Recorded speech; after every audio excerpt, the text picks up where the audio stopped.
Hello, you're watching Part 5, Section 4 of Building a Web App using ASP.NET Core 1.0, Aurelia, TypeScript, and Webpack in Visual Studio Code. In this section, we're going to be building a contact detail form, which includes a contact detail view, model, and view. What are Aurelia value converters? How we are going to leverage that in the contact detail view. Communication between list and detail views via messages using pub sub pattern. So let's see how does our contact detail view model look. In the contact detail view model, what we do is we first import the required modules, and the first one is an inject decorator. The second one is a helper method called requal, which will check two objects as equality by enumerating the properties of the object and checking for the value equality. And then we just bring all of our common components that we built, like the toaster, Aurelia dialog, and the message box that will be rendered inside Aurelia dialog, and then our iContact model and iContact service, which is an in-memory repository. Then we inject the dialog service and in-memory contact service, which will go into the constructor, and it'll create two properties named dialog service and contact service within this view model. Then we have a route config, and then we have a contact and original contact properties. The route config is passed from the route from Aurelia's router, because when we click on the contact/id, it loads the router redirects to this view model, which means that these that route config will come as the second parameter of activate lifecycle method, and the first parameter will be the parameters. In our case, that's going to be a single parameter named id, because that's what we use to load this contact detail view model, which I'll show how we are going to wire this inside our inside of the index.ts file. Right now it only has one empty route which loads the contact list on the left side, and then it always shows that please select a contact on the right side. But now once you wire this into the route, then we'll see the contact detail form. Okay, so the contact is going to save the currently selected contact, and the original contact will be a unmodified copy of this contact, but that is before you edit. And inside the constructor, we don't do anything, because this uses the constructor initializer syntax. So it assigns the injected dialog service and in-memory contact service into a property. Then in the activate method, we preserve the route config, because we are going to use that to set the title of the tab, the browser tab. And then we are calling our repository or services, in-memory services get method, by passing the parameter which is the ID, and then we load that contact and then store that contact into the contact variable. And using the JSON library, we just stringify that contact and then we parse it again. This is just a quick way of copying, deep copying an object. Because if you say original contact equals this dot contact, that's going to be just doing a reference assignment, which will be a disaster, because they'll both be pointing to the same values. And then we have a helper method called canSave, which is what we are going to wire into the save button. And it just checks if there is a first name, if there's a last name, and the contact service is not in the middle of servicing a AJAX request. So this flag is set to false. This flag is set to true before we actually perform the operation, like returning the contacts or getting a contact or deleting or saving. And then at the end of the method, we'll just set it to true. So these three values are checked to return a true or false, which will control whether the save button should be enabled or disabled. And then the save method is going to just take all of the edits, and that is there's nothing special in the save method. If you look at this, it just persists that the contact property into that in-memory array that we maintain, and then we set the title to the saved contact's first name, and then we also preserve the copy in original contact, and then we display a notification that says that, hey, you saved the contact info of the person successfully. And then the final method is the deactivate lifecycle method. As the name implies, when you try to navigate away from this view model or from this route, this will be fired, and it will check if the original contact and the contact are not equal, which means that we have modified something. And if that is the case, we just display the dialog box. Remember, we built the message box view model and view, and also we wired them into the dialog service and controller, but we never saw how to open the dialog box. To open the dialog box, you call the dialog service.open. And since this method is an asynchronous method, we have to use an await keyword so that we'll wait until the asynchronous call returns. Async await pattern is an interesting pattern, is an asynchronous pattern, and it is supported in ECMAScript 7 and of course in TypeScript as well. And if you are from .NET background, you would have seen these keywords in C#, used for asynchronous programming. And the arguments are, the first argument is the view model, the second argument is the model. And if you see, the view model is being assigned to the message box because that's exactly what the view model that we designed to render inside the dialog box. And this model property is what is being passed into the message property of the view model, which will be this model, the value of this model will be passed to the message inside of the activate lifecycle method of the message box component, which is the view model and view. So then once the dialog box is taken the input from the user, we are going to have two buttons, and what we have done is we wired, there's a stay button and a leave button. As the name implies, the stay button will be wired to the cancel, and the leave will be wired to the OK method. If you remember the implementation of message box from the previous section.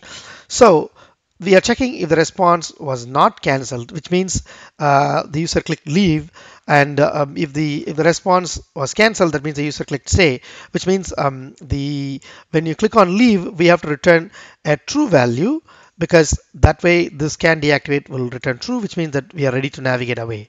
That is what is the intention of clicking the leave button. But on the other hand, if you don't want to leave, you'll click on the stay button, which will trigger the cancel, which will set this flag to true, which means it'll come into the else pod and it'll just display a console message in the debug window as cancelled, and also it'll show the response.output, whatever is being returned from the dialog service.open call. Okay, that's the contact detail view model. Before we jump into the contact list view, I want to talk about the Aurelia value converters, which are useful for transforming data to and from the view. So we are going to call our value converter date format value converter because it's going to be helpful for transforming the date values. The first line is importing the moment library, which is what we are going to use for date manipulation.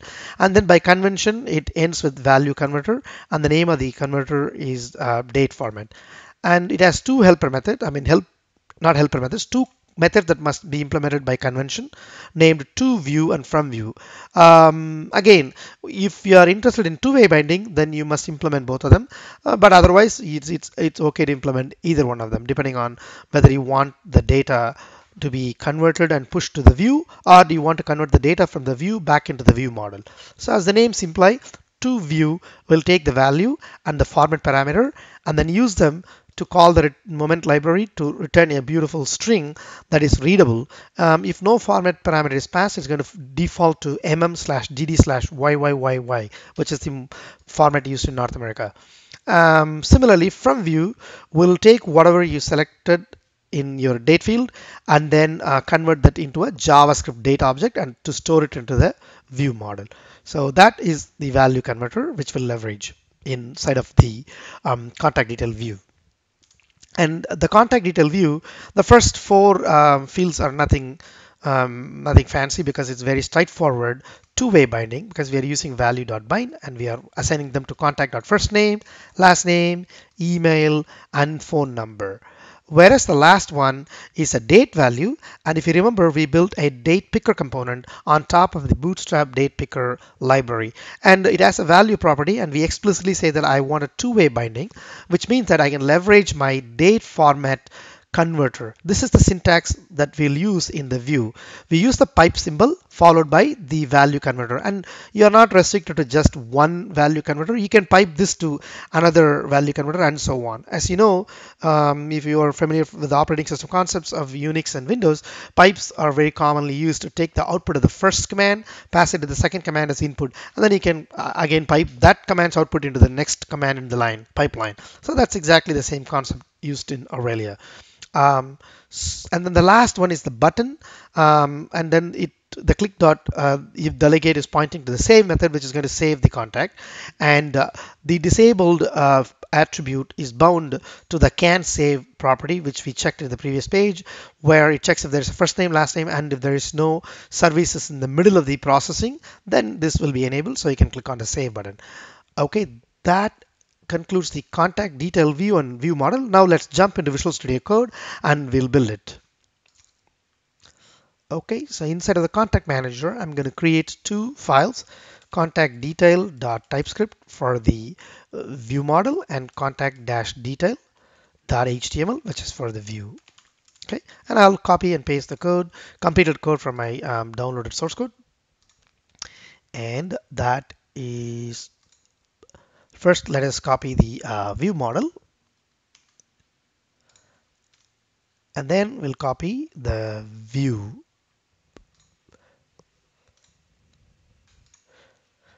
I've already explained these two.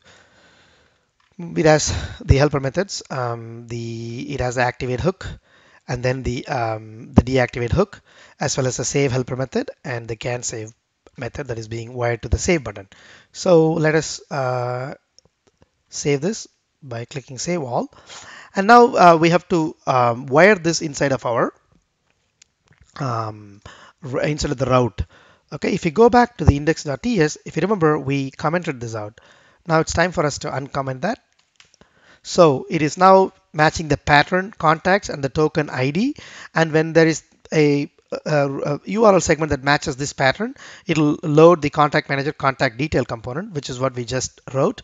And then it participates in the navigation, and also it also uses the name so that it can be used to generate any hyperlink that you want. Okay, so that's what we're going to do next, because we have to wire the anchor. Whenever you click on that list view, we want to load the detail, contact detail. Let's go into the shells, or let's go to the contact list.html. Right now, yeah, this is the expression, the route dash href. If you remember, when I talked about routing, I told that it's very important to give a name to the route, because that way you can use it to dynamically generate this URL, either using this attribute syntax, or you can call the route dot, I think it's called generate or something like URL generate or something like that. You can call the API as well. So the first parameter is the name of the route. In our case, we are using context, which means that it is going to be pointing to this route. And it takes an ID parameter. The way we fill the parameter is using the params.bind syntax. That's what we are doing, params.bind, and then we are binding the ID to the contact ID. So if you remember, we repeat all the contacts, and for every contact, we generate a link, which is going to look like this: localhost colon 9000 slash contact pound slash contact slash the name of the for the ID of the contact. And then when it is clicked, we're going to call the select method in the view model. The reason why we use the $parent is whenever you're inside the repeater, if you want to refer to the view model of the parent, you always have to say $parent. And then we just call the select method, which means that it will trigger this select function where you're setting the current contact ID to the selected ID property. Okay, so that is how we wire it. Now let's try to launch the application and see if we are able to see the user interface and be able to click the contacts. While it is loading, let us launch the server side as well, because we need the, we might need to call the APIs as well. Okay, so now it's going to bundle and then launch it. Once it's launched, we will click on the list and see if we are able to see the detail view. Okay, so let me see if it's still bundling. As soon as it bundles, we'll fire up another tab and we'll type localhost 9000.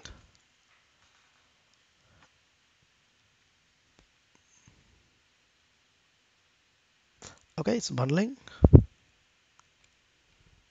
Okay, so let us hit, and then we'll load the debug view just in case. Okay, so we got it, and I'm going to bring the debug view to the screen so we can dock it. Okay, now let's click on this, and if you notice that it constructed the URL, it says localhost 9000 pound slash contact manager, and then it tags that contact slash one, which is what is being triggered when you use that anchor route dash href. There seems to be an error because it thinks that there's an unexpected syntax error while it's trying to construct the token using the JSON token JSON methods. So let's see where it fails. Let me just maximize this, and I think I know what's going on. So let me go back and check, because it looks like there's a data type mismatch between this ID and then the ID that we are trying to compare. Whenever you use this equals equals equals, the triple equals, you will have this issue with the data types. As you can see, you cannot be applied to types of string and number. So let us go into the in-memory contact service TS, um, and then we'll fix that problem. Okay, so let's go to in-memory contact under services. And yeah, first I was using a string, now I don't need to because I took care of the conversion when it passes the params itself. So let's save this, and then now let us go back, and yes, so now the equality error is gone. So we are able to click on this, and then when you navigate away, you can see that whenever I click on that, the URL will change because the anchor route dash href is computing based on that context ID. And as you can see, I'm able to easily navigate it. So that is the detail view. And now let us see if our check for the change in value is triggering. So let me just put an extra A, and I try to navigate away. When you try to navigate away, if you remember, we are going to this is going to trigger this method, and that is going to compare. This is going to check every time you try to deactivate, that's trying to move away from that route. It's going to say, hey, is the original contact and the contact are equal? If not, then show this dialog box. Let's see if the dialog box pops up. Let me click on the next one. That means I'm navigating away, because earlier the URL was contact slash one. Now when I click on it, it's become contact slash two, which means that triggers the can deactivate command, the hook method, and that shows you have unsaved changes. Are you sure you wish to leave? If we say leave, that means it's going to return true, which means it's going to ignore that, it is not going to care about what changes I made. So I'm going to say leave, but I'm going to go back and I'm going to make this change one more time, and this time I'm going to say stay so it won't move away. Okay, now that we've made some changes, let's click on the save button, and then notice that you get a noti that says the contact info of Raja saved successfully. One of the weird things that you notice is, like, I went back to this name and then I came back here, but if you look at it, I am on the second contact whose name is John Sirani, but my right hand side still shows the details of the first contact. This is a problem that we are going to work around, or we're going to fix it by using the pub sub pattern. This is mainly due to the fact that these are two separate components and they don't really talk to each other, and they don't really try to control the state of each other. And if you really make a hard-coded call from the list into the detail, or from detail into the list, that's kind of like a bad programming practice. So we need some kind of a loosely coupled way of communicating between these two components, and that's where the pub sub pattern is going to be very handy. Okay, so now let's navigate, and then we'll see that they're loading properly.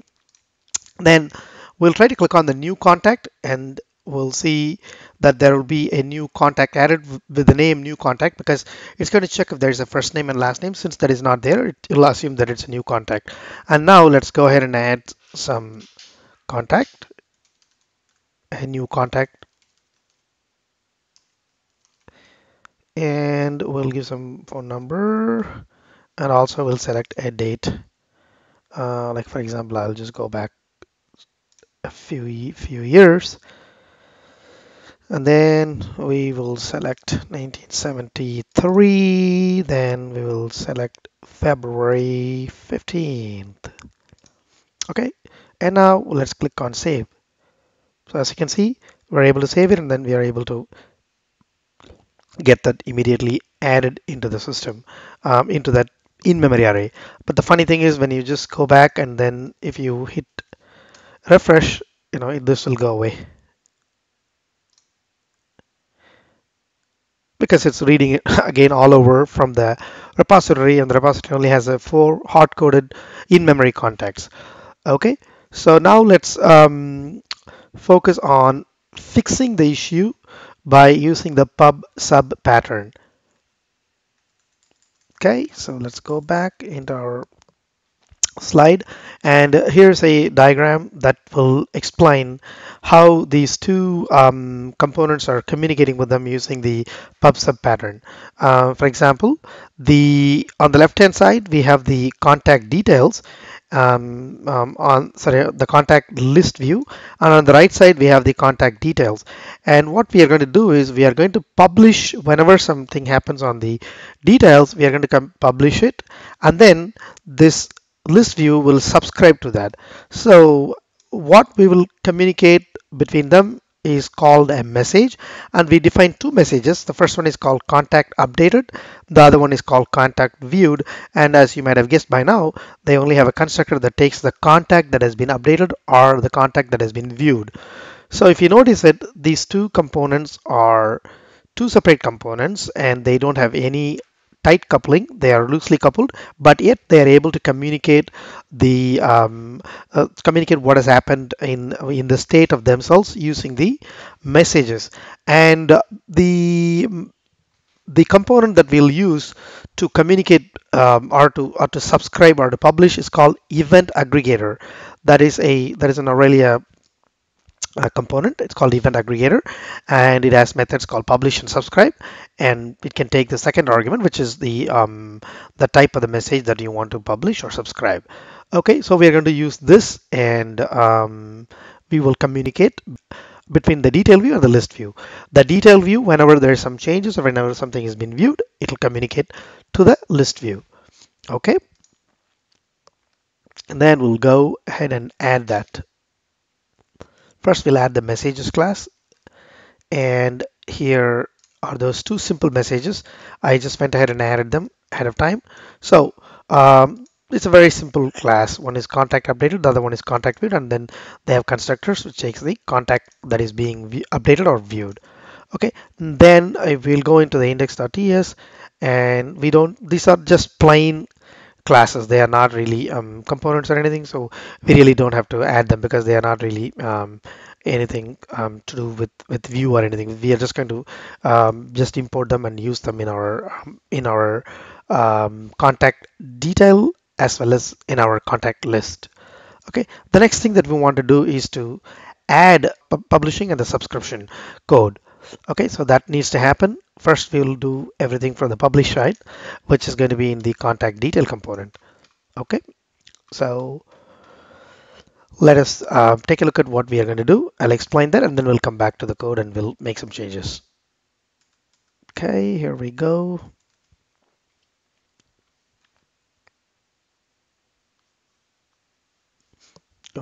Okay, let me go into the creating messages. We've already looked at it. Now let us talk about publishing the messages.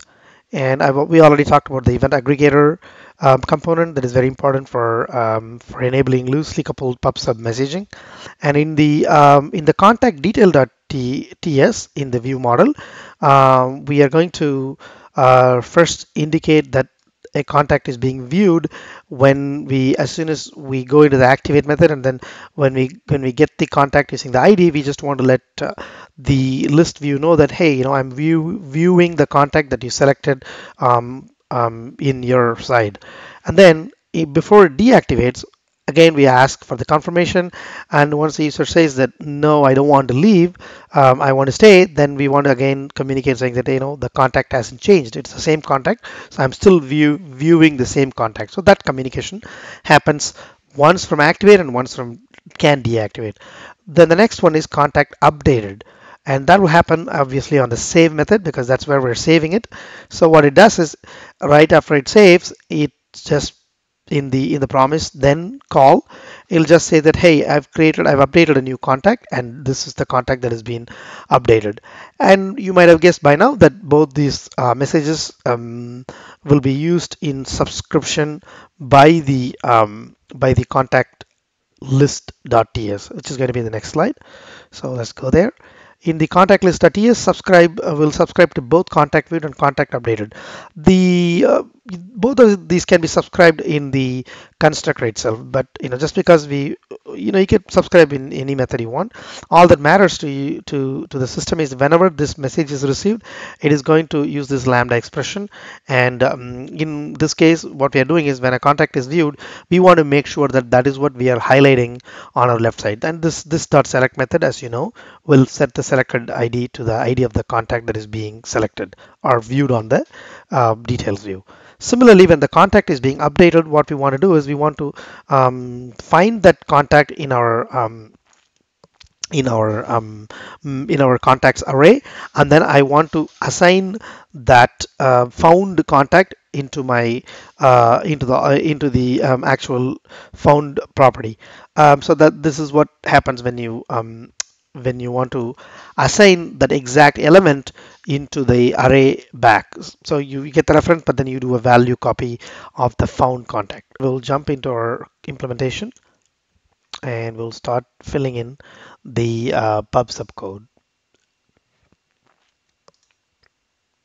Okay, so the first thing that we want to do is we want to get the event aggregator and the messages that we defined.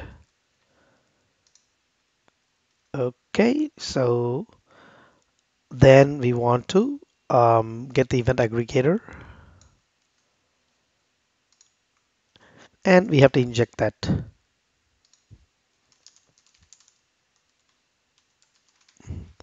Obviously, that'll go as a third parameter. I'm going to call it EA for event aggregator. Okay, and then like we discussed, we are going to publish the first message, which is going to be my contact viewed message inside of the getter in the activate method. So I'm going to do new contact viewed and the contact that I'm viewing, this dot contact. Okay. Similarly, sorry, this should be EA. And we're going to make a copy of that, and we'll use it in the can deactivate as well. That is when you say that you want to stay in the same screen and you don't want to navigate away, we want to publish the new contact viewed again.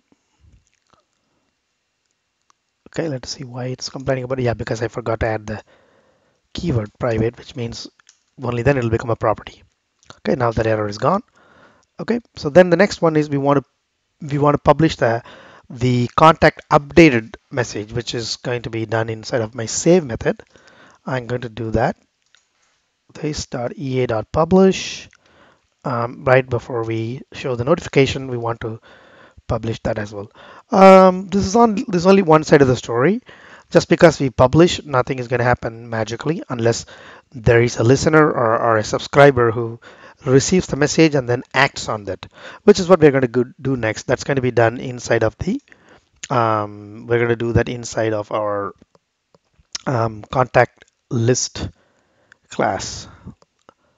Okay, so let me go into the contact list, and what we'll do is we will subscribe to both these messages in the constructor. Okay, like this. This dot ea dot subscribe to contact viewed and ea subscribe to contact updated, and then we're going to where I already explained this code, and it's the same thing. I imported the contact viewed, contact updated, and the event aggregator, and we injected it in the constructor, and we took it as a parameter, but since we give the keyword private, it's going to be automatically turned into a property of this class, and here we are going to act on that. Okay, so now that the publishing and the subscription is being done, what we want to do now is we want to go back and run it and see that it works this time. So I click on the contact and try to I edit it and try to navigate away. And now I am just saying stay. So if you notice it, the highlight went back to the correct contact, because what we did was in the can deactivate, we just set it again back to the same contact. So similarly, if you want to move away and then we say I want to leave, then it leaves it leaves, and then it comes into the next component. Okay, so let us go back and we will we'll try to make some edits, and then we'll try to save another component. So let me click on the first one, then we make some edits. We click on the second one, then we say I want to leave. Oh, I'm hitting a breakpoint here, that's why. Let me click on that.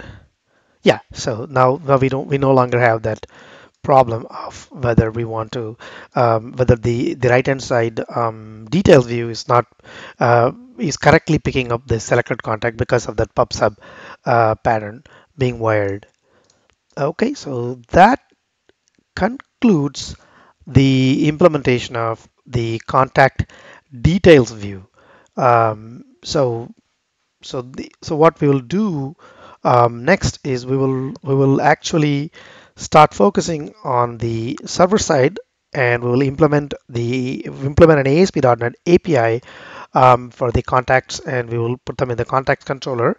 And what we will do is we'll add the CRUD methods like create, read, update, delete, and then we will create another service class called contact service. And what we'll do is we'll take the in-memory service source code, paste it into the contact service, but this time we will make a real ASP.NET Web API call using the Aurelia's HTTP fetch client. We'll do that in the next section.